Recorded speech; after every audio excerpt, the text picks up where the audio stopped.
پیارے آقا علیہ الصلوۃ والسلام کے دربار میں انصار صحابہ ہے. دیکھیں صحابہ کی دو کیٹیگری ہیں، مدنی چل کے ناظرین سمجھیں گے تو اور لطف آئے گا. مہاجرین اور انصار. انصار وہ تھے جو مدینہ منورہ میں پہلے سے بڑے ویل سیٹ تھے، گھر بار بھی تھے، بزنس بھی تھا، ان کا وطن تھا. مہاجرین وہ تھے جو مکہ پاک میں اپنا سمجھ لیں کہ گھر بار چھوڑ کر بزنس چھوڑ کر آئے تھے.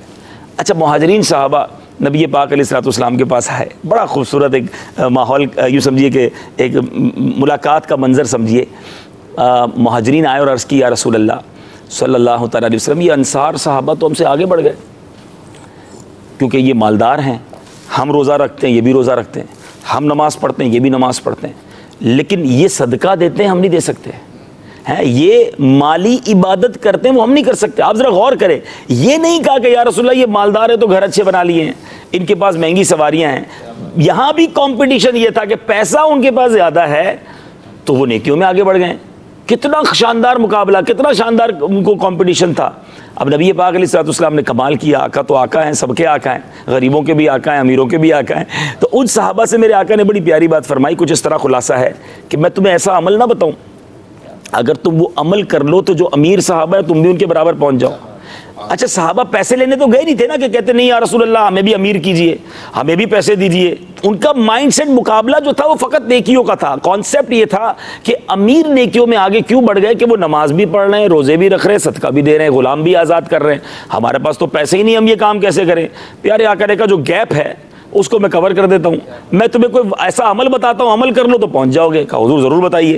نبی پاک علیہ الصلوۃ والسلام نے کچھ اس طرح ارشاد فرمایا کہ 33 بار سبحان اللہ، 33 بار الحمدللہ، 34 بار اللہ اکبر پڑھ لیا کرو، جو تم سے آگے ہیں تم ان کے برابر پہنچ جاؤ گے. سبحان اللہ. اب صحابہ میں نے کہا نا ان کا کمپٹیشن ہی نیکیوں کا تھا، بڑے خوش ہو گئے، سیٹسفائی، باہر چلے گئے. تھوڑی دیر بعد پھر آئے. کمال کا جملہ ہے، ذرا سنیے گا، مزے کو بھی مزہ آ جاتا ہے. وہ صحابہ پھر آئے، کہتے یا رسول اللہ صلی اللہ تعالیٰ علیہ وسلم ابھی جو آپ نے وظیفہ بتایا نا وہ امیر صحابہ نے بھی سن لیا ہے، اب تو وہ بھی پڑھ لیں گے. یعنی آپ نے جو ہمیں آگے بڑھنے کے لیے وظیفہ دیا وہ تو انہوں نے بھی سن لیا، تو وہ بھی اب پڑھ لیں گے. تو نبی پاک علیہ الصلوۃ والسلام نے کچھ اس طرح ارشاد فرمایا یہ اللہ کا فضل ہے جس سے اللہ عطا فرمائے. یعنی اب کہنے کا مقصد یہ کہ انہوں نے سن لیا تو ٹھیک ہے، لیکن اس واقعے سے جو مزہ آیا سیکھنے کو کہ صحابہ کا مائنڈ سیٹ کیا تھا. یعنی ان کو نیکیوں میں آگے بڑھنا تھا، ان کو قرب الہی میں آگے بڑھنا تھا. ہم غریب ہوں، ہم امیروں کو دیکھ کے خالی خالی دل محسوس رہے ہوتے ہیں. ارے کبھی سوچے تو صحیح کہ اس کو حساب بھی زیادہ دینا پڑے گا، اس کے ساتھ اور بہت سارے برڈن ہیں. اللہ مجھے تھوڑا دے مگر حلال کا دے، اور ایسے لقمے دے کہ جن لقموں کو کھاؤں تو سجدے کی لذت بحال ہو جائے، قرآن پاک پڑھنے میں میرا دل لگ جائے، اس سے اچھا رزق کون سا ہے.